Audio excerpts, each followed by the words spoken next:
MBBSৰ পৰীক্ষাত সুখ্যাতিৰে উত্তীৰ্ণ হৈ মাৰ্ঘেৰিটালৈ গৌৰৱ কঢ়িয়াই আনিলে নম্ৰতা দাসে। ৰাজ্যিক ভিত্তিত MBBSৰ পৰীক্ষাত 188 নং স্থান লাভ। সদ্য ঘোষিত MBBSৰ পৰীক্ষাত সুখ্যাতিৰে উত্তীৰ্ণ লাভ কৰি মাৰ্ঘেৰিটালৈ গৌৰৱ কঢ়িয়াই আনিছে মাৰ্ঘেৰিটাৰ সুযোগ্য কন্যা নম্ৰতা দাসে। নম্ৰতা দাস অসম চাহ কৰ্মচাৰী সংঘৰ মাৰ্ঘেৰিটা শাখাৰ অন্তৰ্গত নামদাং চাহ বাগিচা গোটৰ সম্পাদক দীপাংকৰ দাসৰ সুযোগ্য কন্যা নম্ৰতা দাস। নম্ৰতা দাসে যোৰহাট চিকিৎসা মহাবিদ্যালয়ৰ পৰা ৰাজ্যিক ভিত্তিত MBBSৰ পৰীক্ষাত 188 নং স্থান লাভ কৰিবলৈ সক্ষম হয়। সৰুৰে পৰা অতি মেধাৱী ছাত্ৰীগৰাকীয়ে আৰ্টৰ উপৰিও ভাল অভিনয় কৰে। নম্ৰতাৰ এই সাফল্যত উৎফুল্লিত হৈ পৰিছে পিতৃ-মাতৃ আৰু পৰিয়ালবৰ্গ। মানে ইয়াতকৈ আৰু সুখৰ দিন নাই নিচিনাই লাগে। এইটো বহুত সুখৰ দিন, বহুত ভাল লাগিছে। কেনেধৰণে কষ্ট কৰিবলগীয়া হৈছিল? কষ্ট মানে তেনেকৈ যিখিনি সদায় মাতৃ কবি হিচাপে কৰিব লাগে সেইখিনিয়ে কৰিছোঁ। আৰু তাইও যথেষ্ট কষ্ট কৰিছে। তাইও পঢ়াত বহুত আগ্ৰহ পেলে। আৰু আজি তাই থকা হ'লে ভাল লাগিলে হয়। সেইখিনিকে ক'বলৈ খুজিছোঁ আৰু ক'ব পৰা নাই মানে মোৰ মানে হেৰি লাগিছে ন। তাই থকা হ'লে বেছি ভাল লাগিলে হয়।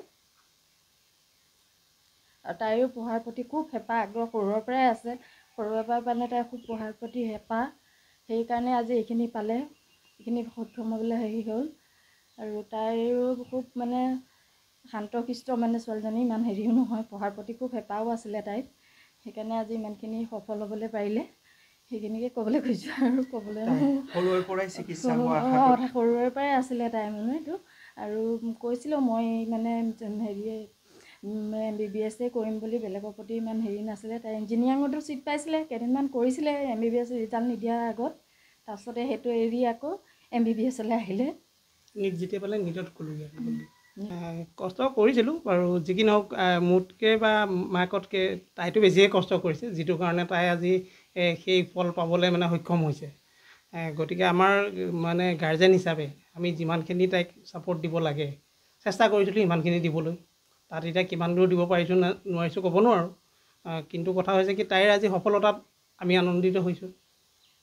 হয়, তাই কোন কলেজৰ পৰা MBBS হেৰি কৰিছিলে, তাৰপিছত আৰু কিমান ৰেংক পাবলৈ সক্ষম হৈছিল MBBS? তাই আপোনাৰ যোৰহাট চিকিৎসা মহাবিদ্যালয়ৰ পৰা পাছ কৰিছে MBBS। আৰু তাইৰ ৰেংক হৈছে 188, মানে 188। সৰুৰে পৰা কেনেকুৱা আছিল তাই পঢ়াত? সৰুৰে পৰা ভাল তাই পঢ়াত। তাই প্ৰায় ফাৰ্ষ্টে আহি আছিলে ক্লাছত। তাৰপাছত SSLC ৰিজাল্টটো ভাল, তাই ডিষ্টিংশ্যন পাইছিলে।